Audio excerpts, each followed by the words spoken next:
you so much for inviting us to come along today. Firstly, if my cat starts wandering across the screen, I hope you're all cat people because she won't go away. So please bear with if she does. I'm just going to keep chucking her to one side.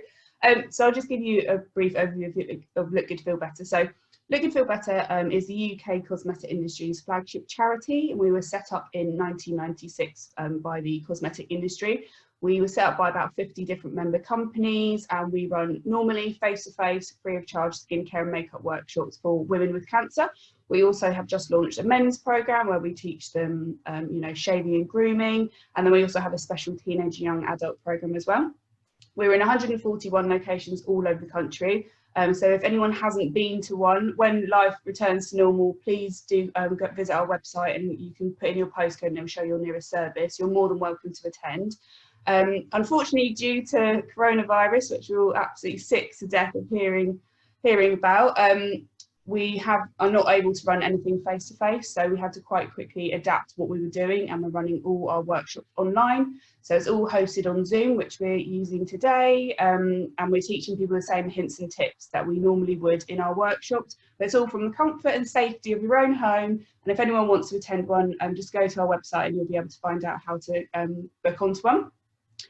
So I'm Dulcie, I work for Look Good Feel Better. I've been with them coming up to 5 years. They can't get rid of me now, I'm part of the furniture. My background's makeup, beauty, skincare, wigs, so I sort of cover the whole range of items. So if anyone has any bizarre questions that they don't know who to ask, please feel free to contact us in future if there's nothing that comes up today or you don't want to ask it on today's session. But if you've got any wiggy questions, anything like that, please do bob us a line. I'll hopefully be able to answer all of the questions today that we've had submitted. But I'm really looking forward to talking all of them through with you guys. Wonderful, thanks so much, Dulcie. So we've had one question come in from the Q&A, which is brilliant, but we've got the ones that have come in via email. So if we start with those, is that okay?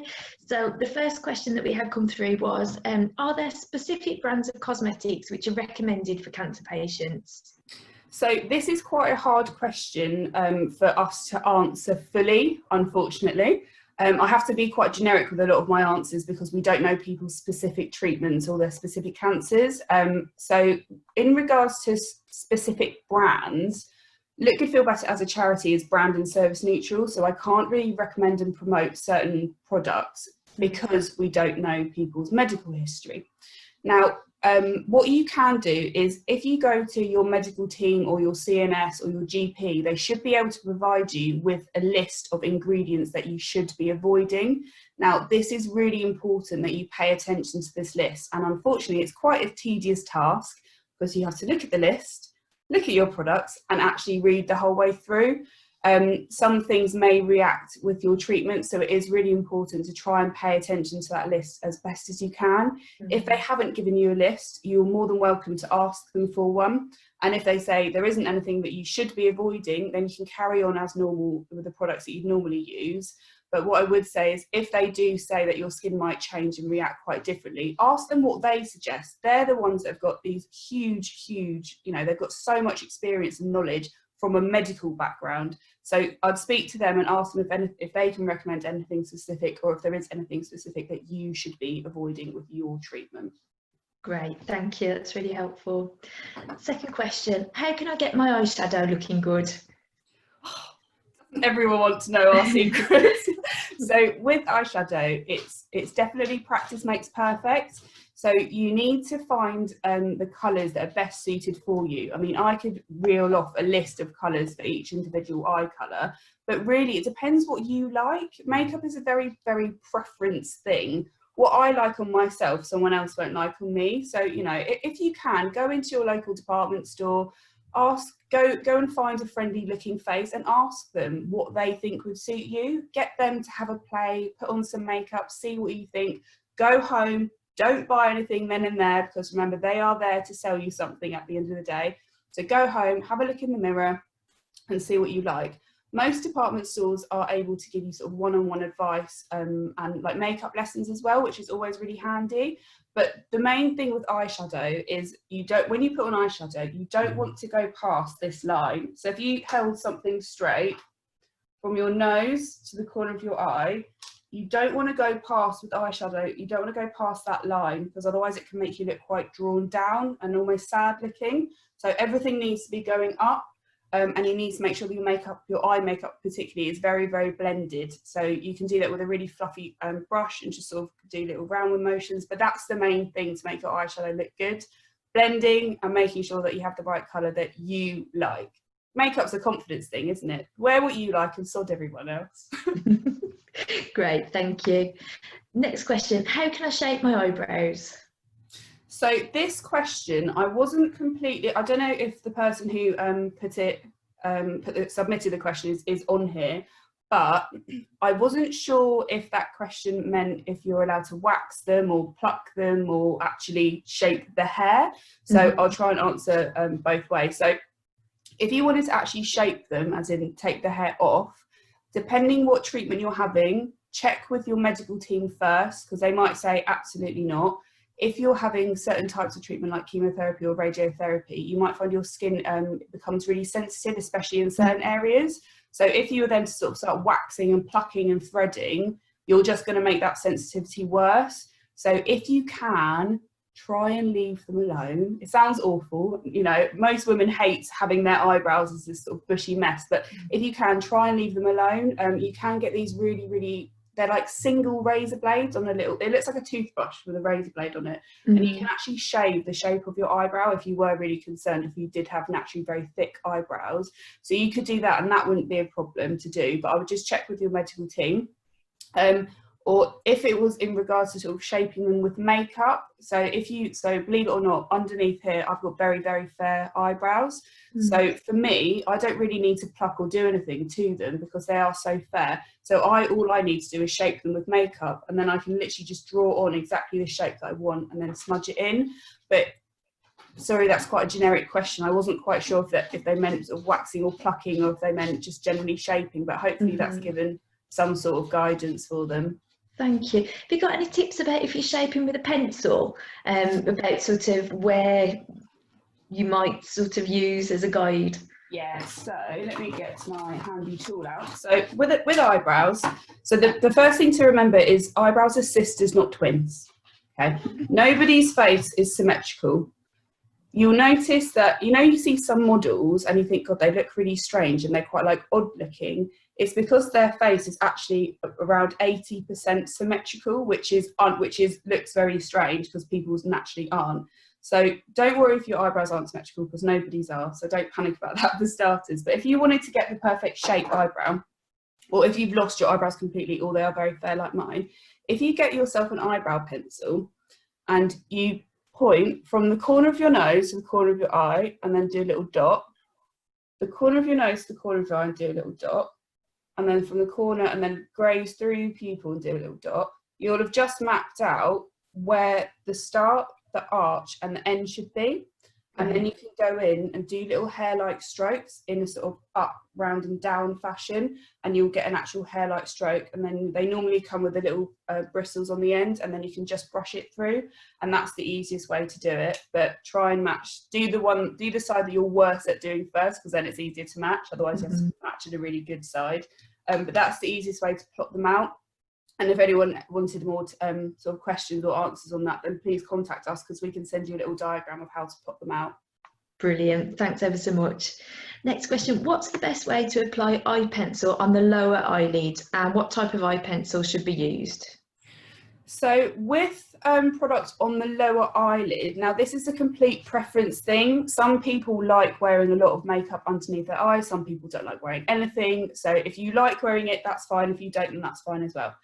If you were to use a pencil, you want something that's really soft, and they're called kohl pencils, and they're very, very damp. So that means that it's not going to drag and pull your skin along, and they normally, the pigments are quite bright, or quite they're heavily pigmented. So what you can do is, what I would suggest, not applying it on the waterline. One, for hygiene reasons, because anything that we're putting in our eye and then putting back in our bag and then putting in our eye probably isn't very hygienic, so just bear that in mind. And also, you blink it out, you put it on, and then in about 10 minutes it's gone. It used to drive me mad. So what you can do instead is, just underneath the eye, on the eyelash line, just, you can start scribbling on a really, really faint line, and that is actually going to give the illusion of a definition around your eye. So it'll look kind of like fake eyelashes, or eyelashes if you don't have any. If you don't have a pencil, so pencils can be quite hard, and you can get a really solid line. So with makeup, you don't want anything to be solid. You want to make sure it's all nice and blended and creamy looking, because as humans, you're naturally, instinctively going to look at solid straight lines. So makeup, you want everything to be nice and soft. So if you are going to use a pencil, just draw it on, and then with your finger or a clean cotton bud, just drag it along, and you'll just blend that out. But you can also use a darker eyeshadow, or you can use any colour eyeshadow actually. If I'm doing some workshops, if I want to look a bit quirky on that day, I put a bright red eyeliner underneath. It's actually a lip liner, but it does the same thing. And it looks amazing. So, you know, you can have a really sort of natural look, but then you can put something really bright underneath to make people look and think, wow, she looks so different. She looks really cool. So, yeah, use an eyeliner, use a cotton bud, use an eyeshadow, you know, and just play and just see what you think. Ideally, don't want to draw any in a bit, because naturally people don't have many eyelashes there. You just want to draw from that outer corner to about halfway, and then you can smudge it all inside. Brilliant, thank you. And then a question about the very dry skin that people can get whilst on chemotherapy. How can people combat that? So dry skin is a really common side effect of chemotherapy. Drugs do bizarre things to our bodies, and you might find that your skin used to be really oily and now it's completely changed and it's really dry, or vice versa. You might find that it's dry and it might go oily. So the first thing to just double check is go and ask your medical team if that is a side effect, and if that is a known side effect, because if it is, they might be able to recommend something that they know is going to help. If it's not, then it might be something else that they need to look into. So please do, anything that changes, just please check with your medical team, just in case there's anything they think, oh, that shouldn't be happening, and they need to investigate it. If you do have really dry skin, it's really important to have a really good skincare routine. So you need to be cleansing and you need to be moisturising every day, every day, twice a day if you possibly can. I can't be bothered most of the time, but please try and do it at least twice a day, and you'll notice your skin really does react well to it.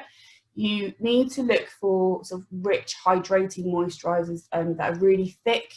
And night creams are amazing. Slather yourself in a night cream and leave it overnight to soak in. You can also use oils. Oils are amazing. If you don't want to spend a heap load of money, because let's be honest, skincare and makeup is really expensive, and as women, unfortunately, we're expected to buy it. You can also use coconut oil. So just the normal coconut oil that you buy in the supermarket. It comes in big tubs. It's like a £5. Just scoop a bit out. It's a hard solid. Rub it in your hands and it will turn into a liquid. That is a hero product. You can take off your makeup with it, you can wash with it, you can moisturise with it. It's an amazing product, and you can also put it on your head as well if anyone's got any dry scalp issues. So anything oil based is really going to help hydrate and nourish the skin. Now I know I said in the beginning that we can't really talk about brands, but there is a brand called Moogoo, Moogoo. They're a really small little company in the UK, but they were set up in Australia. They've got products that are designed for people with specific skin conditions, so eczema, psoriasis, dermatitis, the really bad ones that most people sort of give up and think, I'm never going to find hope of sorting all these problems out. Have a look at their website. They are absolutely incredible. Some of their success stories are astonishing. So they donate a few bits of products to us, but they're actually available. Some of their hero products are available on prescription, which is why we're allowed to sort of talk about them. Yeah. But if you look at the success stories, it's really amazing. There was one, and they said, I think it was a man who had really bad eczema for his whole eczema or psoriasis his whole life and couldn't find anything. The doctors had all said, we don't know what to do, we can't give anything else. His wife started researching into brands, found Moogoo, started using it, and it went within a month. Brilliant, thank you for that, that's really helpful. And then a question from somebody who's just started chemo yesterday and will obviously be losing her hair in a few weeks. She'd love to know how to put on false eyelashes and draw her own eyebrows on, or would you recommend if the stick-on brows are any good? So fake eyelashes, now we're on the fence with this one. if we think about this in a logical way, okay, your eyelashes are probably going to fall out depending on your chemo. If you know that they are going to fall out, if you're going to stick on eyelashes, when you take them off, you're going to start tugging on the eyelashes, which is going to make them fall out quicker because you're pulling at them. You know, it's the same as if you started pulling your head hair for long enough, it's going to come out, isn't it? If you want to wear eyelashes and you're desperate to wear eyelashes, I wouldn't suggest wearing the strip lashes, because the strip lashes, they're on one single band and there's eyelashes coming off it. If you want to wear them, so if you have eyelashes, you stick them on your eyelid and the eyelash sits on top of your eyelash, right? So it's got something to balance on. If you don't have any eyelashes, that's going to start flopping and it's going to start distorting your vision, and it will start getting cow lashes when when they're very straightened down. So it's going to distort your vision. Some people ask us about the individual eyelashes. These are normally put on with permanent glue. Again, absolute nightmare. If your eyelashes start falling out or if you start pulling at them, naturally they can start twisting and turning. That's going to start pulling out your eyelashes. So please don't use the permanent fake eyelashes. That's a really bad idea.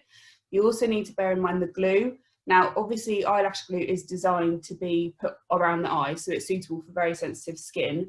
But just be really careful with it. You have to do a patch test. If you're adamant that you're going to use eyelashes, please do a patch test first. Just pop a bit on the back of your, behind your ear or on your wrist or on your elbow, and just wait for a day just to double check that nothing happens, because I can't imagine what it would be like putting something straight in your eye and then you wake up the next day and your eyes come out of your face because you're allergic to it.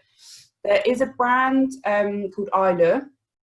So they have recently brought out a fake eyelash specifically designed for people without eyelashes. So it's called Sea Lash, and they do a variety of different ones. They do like really thick ones, they do really fine ones, they do a massive range. And they're designed by a lady called Claudelia. She actually went to one of our Look and Feel Better workshops and said, I want to wear eyelashes and no one can do it. I've got this plan, can you help? And we said no, because we don't manufacture things. So she went away and contacted Eyelure, and they've taken her up on it. So what it is, the band is really thick. So the band sits on your eyelid and then the eyelashes come out, so they're not going to start flopping down. So if you've got a special occasion, a wedding, a big birthday, or you've got something coming up and you desperately want to wear fake eyelashes, have a look at the Eyelure Sea Lash range, and just have a play. I think they're about £5. You can get them from Boots and Superdrug and stuff, but apparently the reviews are quite good, and they're suitable for cancer and alopecia. So it's just anyone that doesn't have any eyelashes, so that's fine. In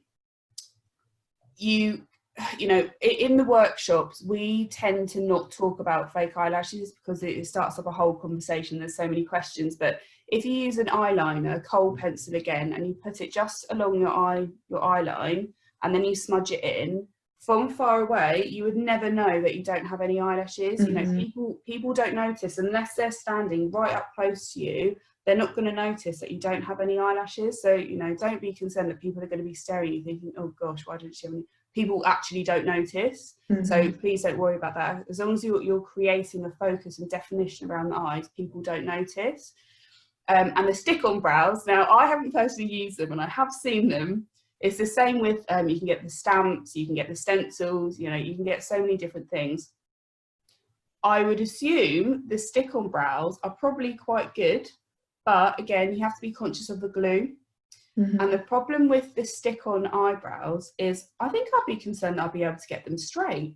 I think one would end up like this and one would end up like this. So I think if you are going to use them, you need to make sure that you're looking in a mirror and you put them on as best as you can straight. And when you take them off, just be really careful, because if you're just going to pull them off, you're going to pull out any baby hairs that are starting to go through or have not fallen out yet. So just be careful with them. The easiest way, to be honest, is just draw them in with pencil. That it's not going to damage your eyebrow. It's not permanent. They move with your face, whereas the stick-on ones, they're probably not going to move in the same way. So if you start filling in your eyebrows now, when they do go, it will be easy because you'll know, and you probably won't even notice them disappearing. So it won't be as daunting. Great. Yeah, so get used to the shape and Yeah. yeah, that's great. And the people who are in this workshop, I guess if you've had any experience of using any of the stick-on brows or eyelashes, if there were any experiences you want to share in the chat box, then we could read those out. We won't read out your name, but you might well have experiences or stories that would be helpful for other people. So thanks, Dulcie. We've got a question about somebody's having difficulty finding products to use after chemo due to her skin being different. Could you make any recommendations? She's got dark skin.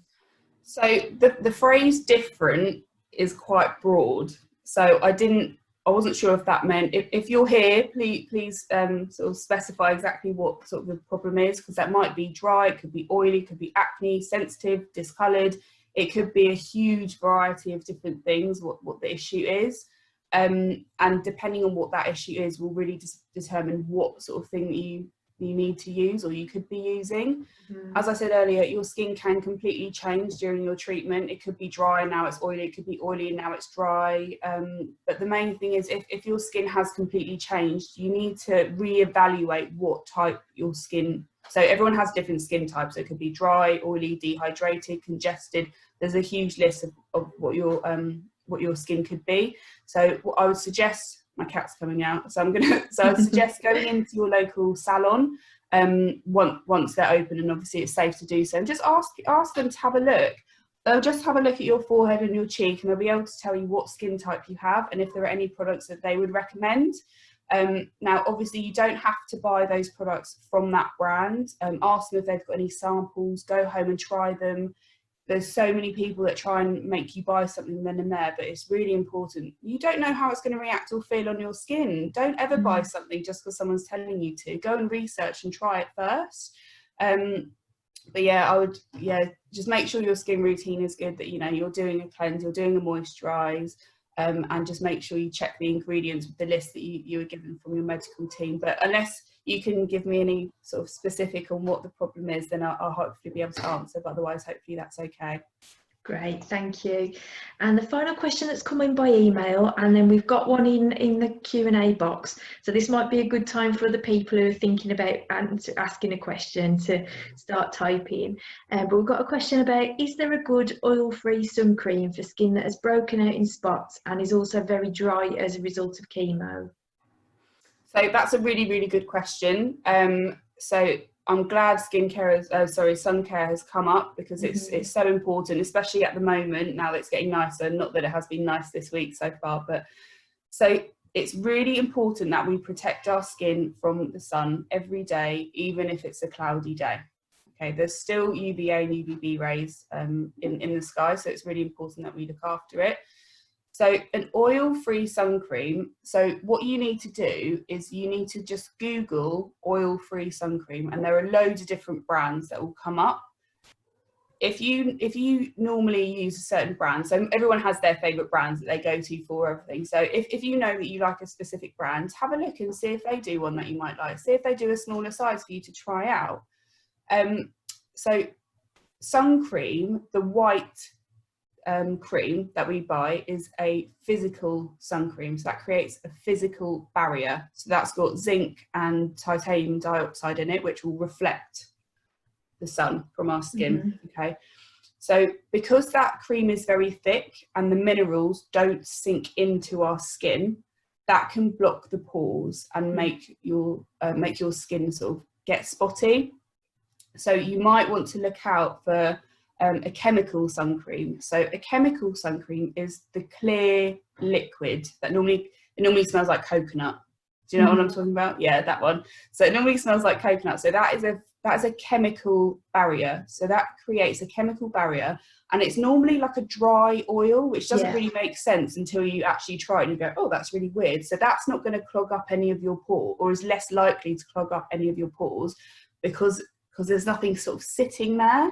So if you do find that your skin is getting quite spot prone, you are finding sun cream difficult, definitely try and have a look for a clear liquid sun cream. And you could also try a powder sun cream. A powder formulation. Powder formulated sun barrier. Yeah. Let's call it a sun barrier. So they're really good for sort of nipping around and just in your handbag, but they're not really designed to put on your whole body, but because obviously how would you start covering your whole body in it? But they're really good, and that's also going to, if you have spotty skin, generally speaking, it will probably be quite oily, so that will help reduce the oil as well. But if you do have spotty skin that's breaking out, but it's also dry, which sounds really counteractive, you need to really hydrate it at night where it has where it has time to soak in properly, and then in the day you wake up and you do your normal skincare routine, and then you need to pop on your sun cream. She's just falling over everywhere, honestly. I'm so sorry everyone that's watching. She likes the attention, doesn't she? Every single meeting she'll just come on. She doesn't come and pay me attention any other time. It's just when I'm doing something when you're like working. this. Yeah. It's just this. Her name's Tux, if anyone's wondering, so she's so so you want to hydrate your skin at night with, you know, a really thick, creamy moisturiser if your skin is dry.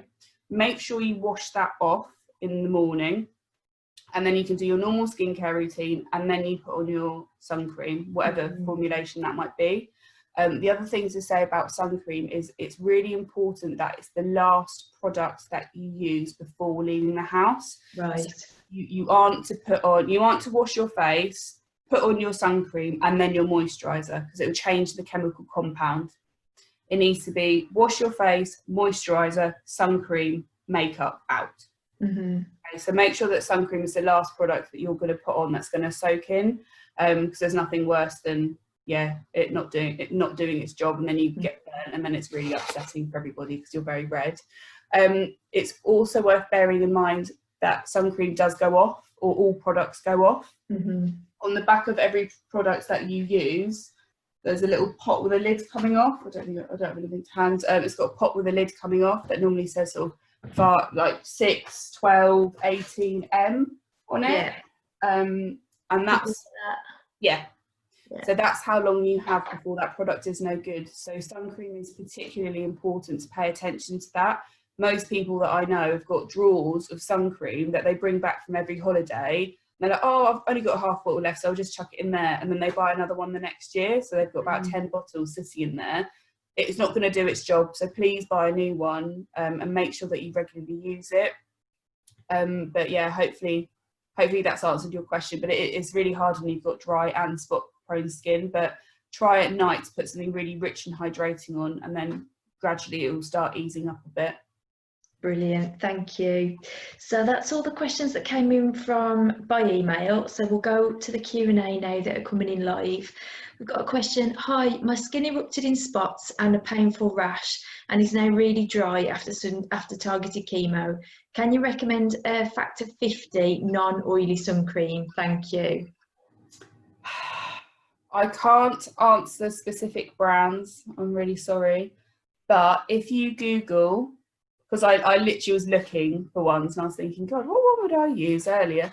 And I looked, and there are quite a few on there that are well-known brands that have got really good reviews. I think the most important thing is to read reviews and get recommendations from other people. Your CNS or your medical team might also be able to tell you ones that they know are much better than others. I think it was Aldi or Lidl actually got voted the best sun cream last year. Oh, right. So it's also something to bear in mind that just because something's expensive doesn't mean that it's any good, because I think the Aldi or Lidl one was about £3 for a big bottle, which is normally what, £7, £8, £9? Yeah, at least, yeah. At least it's so expensive. So yeah, it's awful. We've seen loads of people that their skin does just erupt in spots, and it's awful. It's really horrible. But I'd speak to your doctor and see if there's anything because they might be able to give you a steroid cream to calm it down, which will in turn, because when you've got very spotty skin in the sun, it can get worse because it makes it more sensitive, and then it angers it, and then it's like this vicious circle of you trying not to make it angry.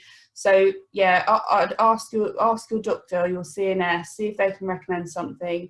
If they can't, then I'll just Google a factor 50 non-oily and have a look for a chemical sun cream in a factor 50, and you'll have many options to show up, and Google always have got reviews and stuff as well that should help you. So we're looking out for non-oily, chemical, and they tend to be a spray rather than a cream, and clear rather than white. Yeah. Great, thank you. I hope that's helpful. Another question's come in again on sun care, sun protection. Is it better to use a daily moisturiser with sun protection, for example, 15 UV protection? So with moisturisers, I think most moisturisers nowadays have all got an SPF in it. It's quite rare that you find one that doesn't have one in, and most foundations also have an SPF in it. Where possible, I would advise using a separate SPF and at least a factor 30. I think most of the brands are putting an SPF in there because it looks good and because then people don't need to get another product, but 15 isn't actually going to do much.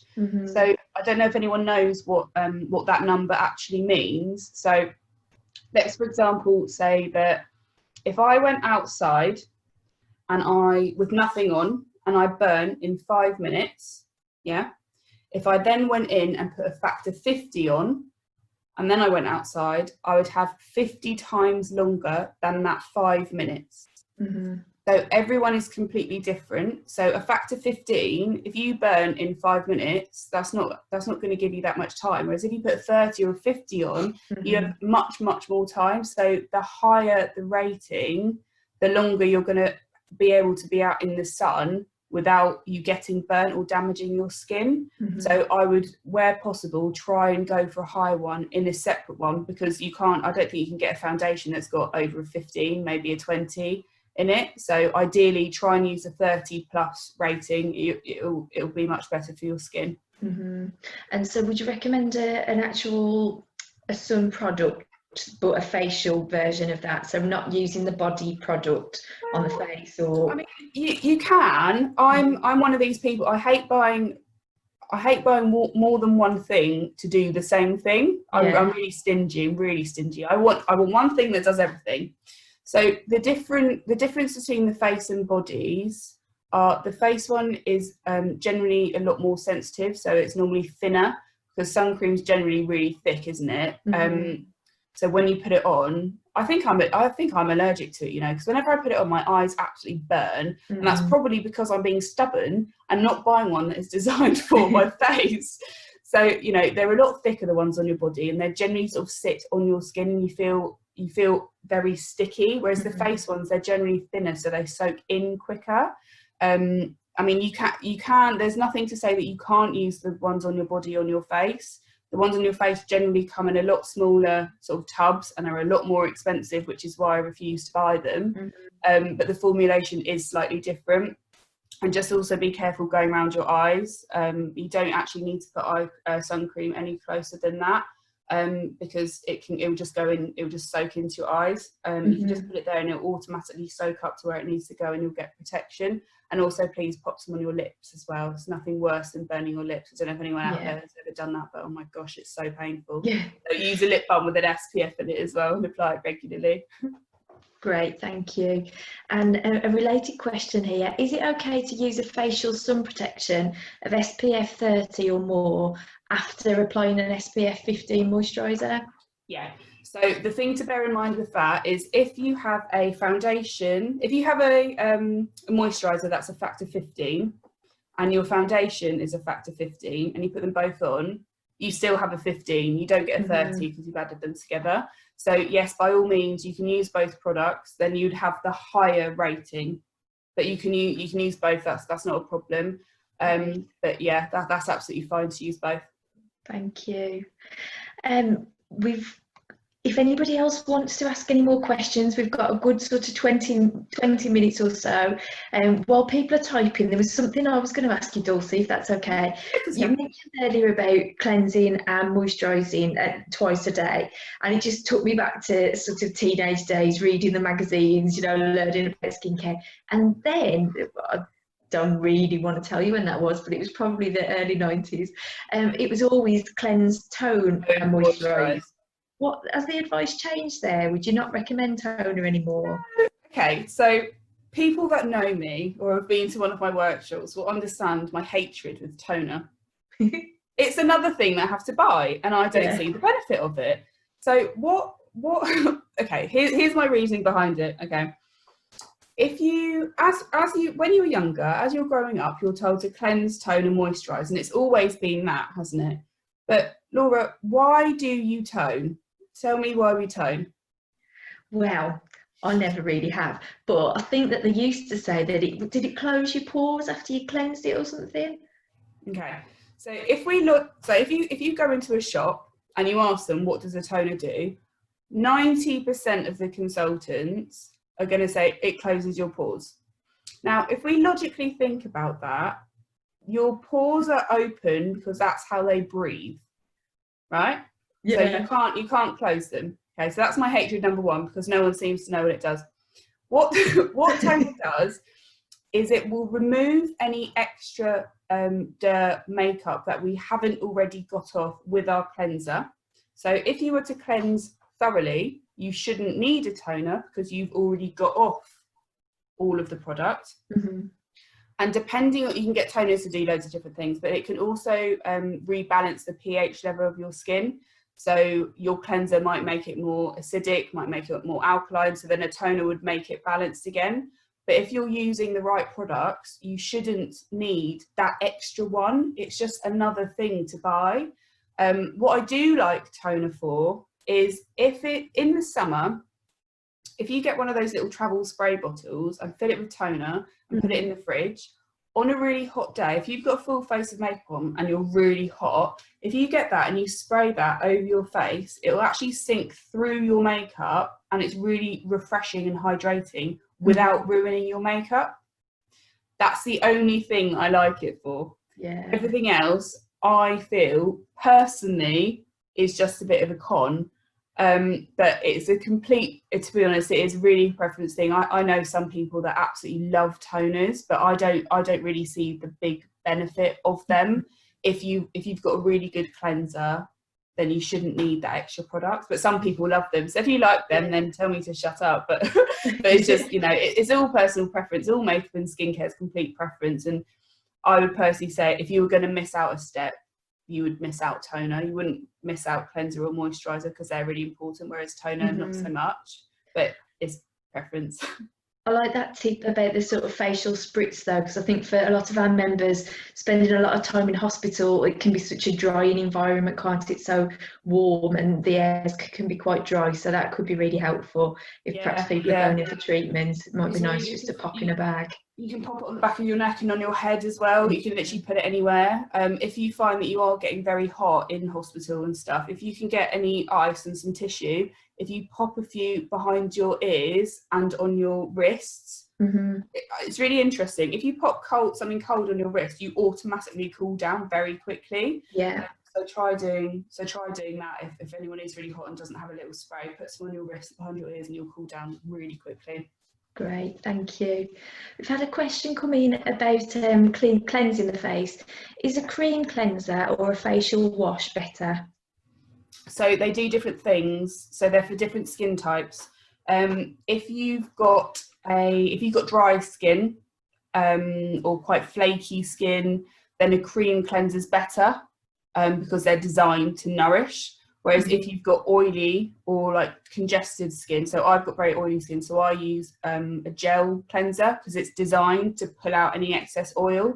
So it really depends on what your skin type is. And you'll notice if you go in the shops and you look, the ones that are designed for oily skin generally are like clear gels or foams because they're designed to clean your skin, whereas the cream ones are designed to put something back, whereas the oily ones are designed to pull out. So that's why it's really important to use one that's designed for your skin. Because I've got really oily skin, so if I used a cream cleanser, it looked like I'd been dipped in a bucket of oil. It would look awful because it would just make my skin look wet. So it's really important that you find something that is suitable for your skin. But that's the difference between them. So it's based on skin types. Yeah. Great, thank you. We've got a bit of a pause while we're waiting for some more questions, so please everybody use the chat function or the Q&A function to send in any questions that you've got at all. I'll just keep going with questions but as soon as anybody else's questions comes in, but then I'll ask those because they're much more important than mine. But I was wondering, Dulcie, if you've got any sort of tips on often when we're not feeling very well, the first thing that we notice is like the kind of our skin can look a bit more dull, and we can kind of lose that glow. What would you recommend for sort of faking that? Fake it till you make it. So with it's really interesting, isn't it? Because when people say that they feel like they don't look well, that can be a variety of different things. Some people mean it's because their skin's got discoloured, it's got quite yellow, they look like they haven't slept, their colour around their eyes has changed. There's so many different things. If you feel like your skin has almost become dull, you might want to look at wearing a foundation or a tinted moisturiser. So that's going to even out the skin tone, which is automatically going to make it look a bit more bright. If I don't wear anything on my cheeks, I can look quite drained and washed out. So if you feel like after you've put on a foundation or a tinted moisturiser, your face looks quite flat and you almost look ill, don't you, when it's all one colour, it just looks a bit strange. Get a bronzer or a blusher. You don't need much, and you can get cream powder versions, you know, the world's your oyster, and just pop a bit on and it will really, really lift your skin. If you've got any real discoloration, so some people get very, very pink, naturally some people get rosacea, some people it's due to their treatment. You can get different coloured like concealers that will counteract that problem. So if you've got high colouring, so pink, you can use a green concealer. You can get ones that are lavender, which is for if your skin's quite sallow and yellow. You can get peaches, you know, you can get a massive variety of different concealers. So I had a lady at a workshop once and she had I think it was just a sunspot, but it was right in the middle of the forehead and she just hated it. And it was quite dark, to be fair, it was quite dark. But, you know, it's one of those things that you wouldn't notice unless someone brought it up. Yeah. So as soon as she said it, we were like, oh, yeah. Anyway, how can I cover it up? So it was brown. It was quite dark brown. And we said, well, you can use a red or like a peach concealer. She's like, really? I was like, yeah, you need to put that on and then let that soak in and then put something over the top of it, obviously, because otherwise it's just going to have something in the middle of your forehead. So she actually had a bright red lipstick. So we popped a bright red lipstick just where it was, left it, put concealer and foundation over the top, and you couldn't see a thing by the time it was done. It was unbelievable. So if you do have anything like specific skin colour wise, if you just look on Google how to counteract X colour on makeup, it will come up. And you'll be able to just buy one of those little concealers and just pop a bit on wherever's needed. But that can really help. You can also try using a primer. So primer goes underneath your makeup before your foundation, and they can do a variety of different things. So you can get ones that also have a shimmer in them, so you look quite dewy. You can get ones that make you quite flat and matte, depending on what you're after. You can get ones that have little tints of colour in them, so that can also lift your skin up if it is looking quite sort of flat and you feel like you look unwell. It might be worth looking into them, and there's loads on the market as well. Thank you. Related to that, we've had two questions come in, but one around sort of redness. What's the best concealer to cover redness on the face, please? So you need to use a green concealer. There are different types. You can get them in like a primer form, so they're quite sheer almost, and you can get them in like a pot, so like a proper concealer. There are loads of different brands that do them, to be honest. If you go into any department store or even like Boots or Superdrug, they'll have them. You'll literally be able to see it because it's just a green concealer. Just pick up one. You don't need to spend a fortune on it. Try it and see if it works first. And then if you decide, actually, that's really good, I want to try a different brand, then go and spend your money on something. But test the product first with something cheap and just see how it works for you. Because some people just naturally, you know, I could say, go and buy this because I think it's amazing. You might go and buy it and you might hate it. So try with a cheaper one and work your way up, see if that works first, and then test something out first.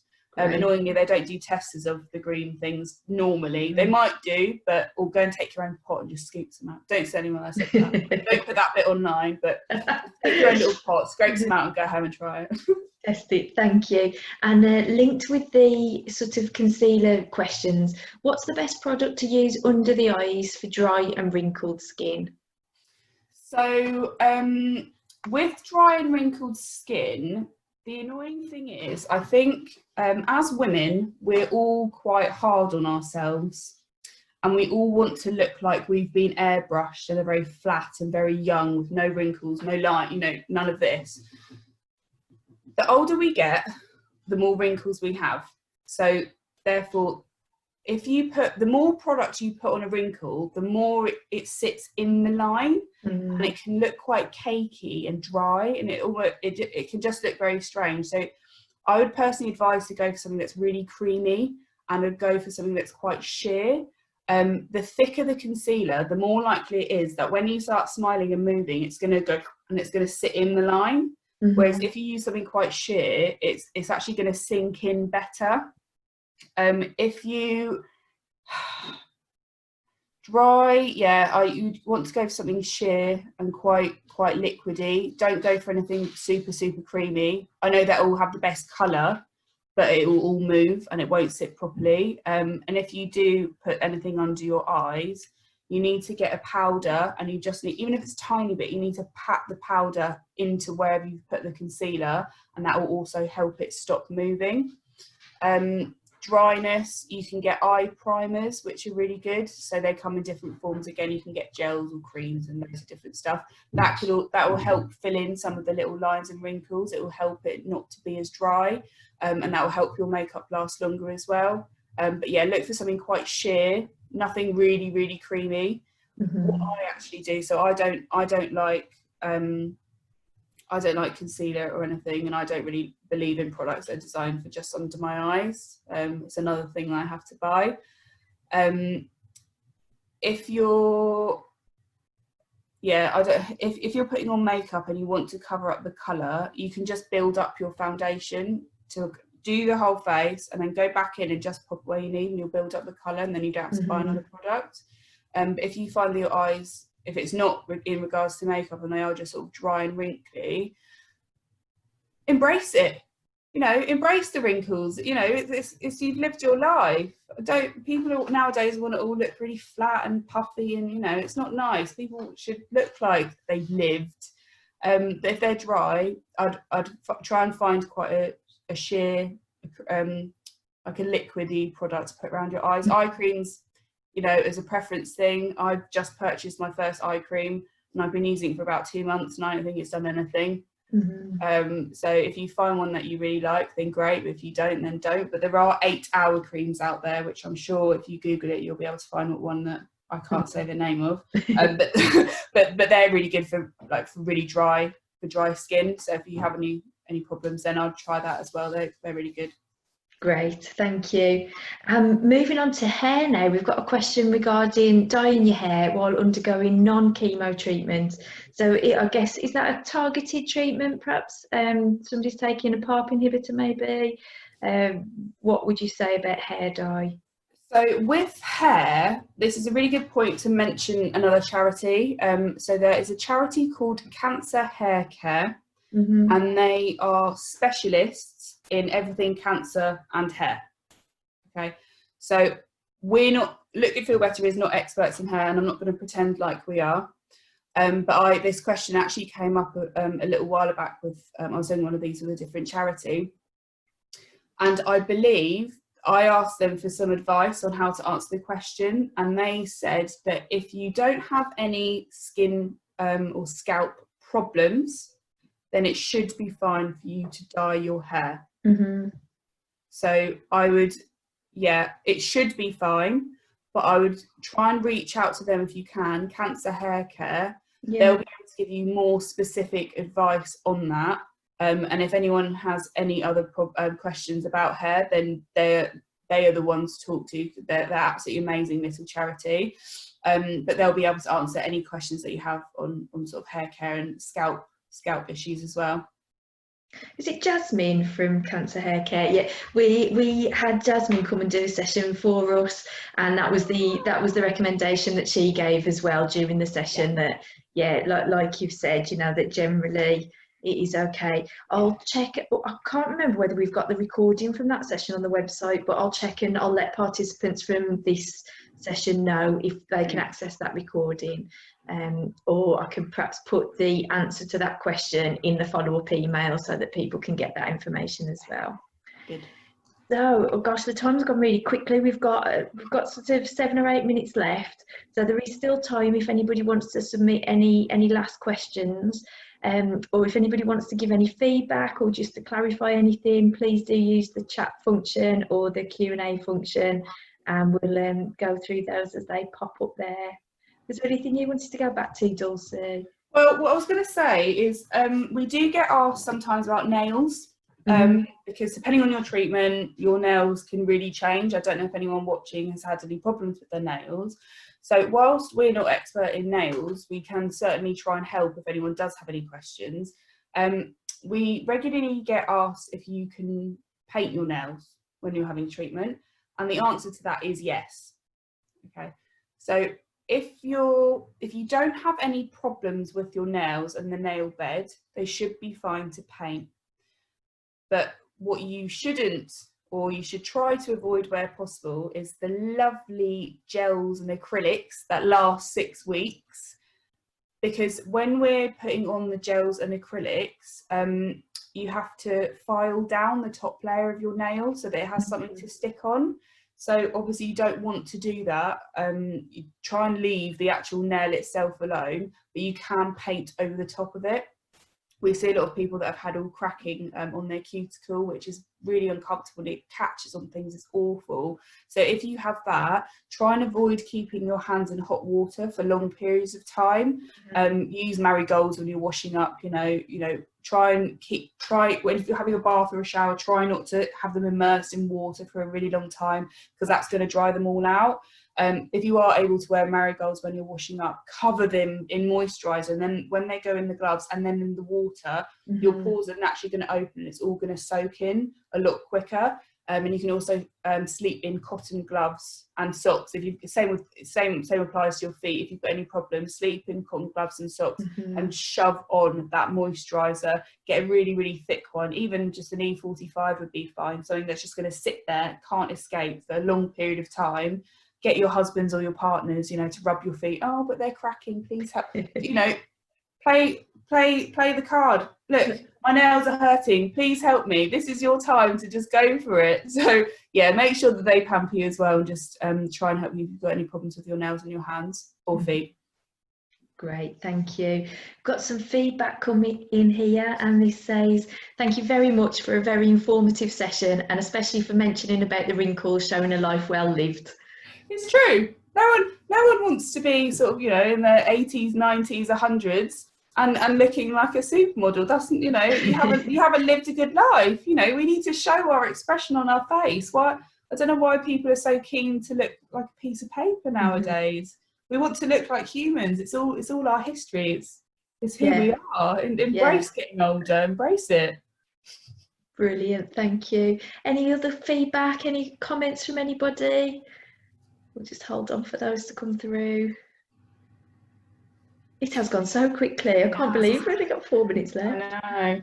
The only thing about getting older, which is rather annoying, is if you're a lipstick wearer and then you get all the bleeding. That's the only thing. I don't know if the lady has that, if she wears lipstick or anything, but that's the one thing about getting older. I think every woman just absolutely dreads is having all those lovely lines. But a lip liner or a primer are really good to sort that out if you do get that. That's the only thing that's very annoying. Yeah. I didn't realise you could get primers for lips as well. Are they? Is that like in a lipstick form, and then you just put that on, or is it in a tube? Just in like a little tubey form you can get them, but you can use a normal primer and just put it around there, and it will do the same thing. So, you know, all makeup products are multi-purpose. They sell it to you as one thing, but you can use it for about 50 other things, which is why makeup's so great. They're just trying to con you out of more money. So yeah, if you've just got a normal face primer that will fill in any wrinkles, you can put that around your lips and it will stop it as quickly from bleeding. Problems. But yeah, they're great. Just ladies, if you're watching, just use every product for anything that you want it, and just ignore what it says on the tin, because it all does the same thing. Oh, brilliant, thank you. And some more feedback here. Thank you very much, very useful information. And I'm guessing in the next year, I was thinking we might get some more. Thanks so much for all the advice. You're very welcome. Hopefully everyone has had sort of their questions answered and I wasn't too generic. But if anyone did have any further questions, feel free to pop us over a contact directly, and we'll try and help you.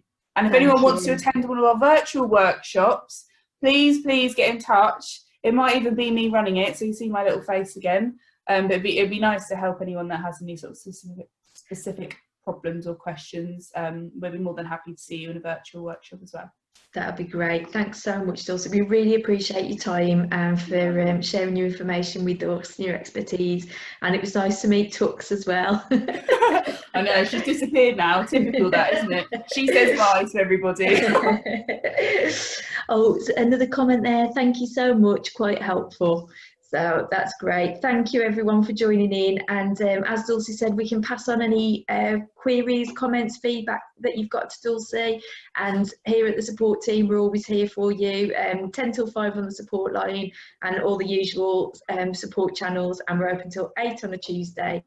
So if there's any other sort of wider questions that you would like to chat through, then please do get in touch with us. So unless there's anything else from anybody else, I'll say goodbye. Just give it another 10 seconds. Is there anything else coming through? But no, I think that's been great. Thanks so much, Dulcie, and thanks everyone for joining in. I don't like not being able to see people's faces, but I know that there were lots of people there, so it's been great. I'm glad that people were able to join. Thank you. Take care. Nice to see you. Bye. Bye everyone. Bye.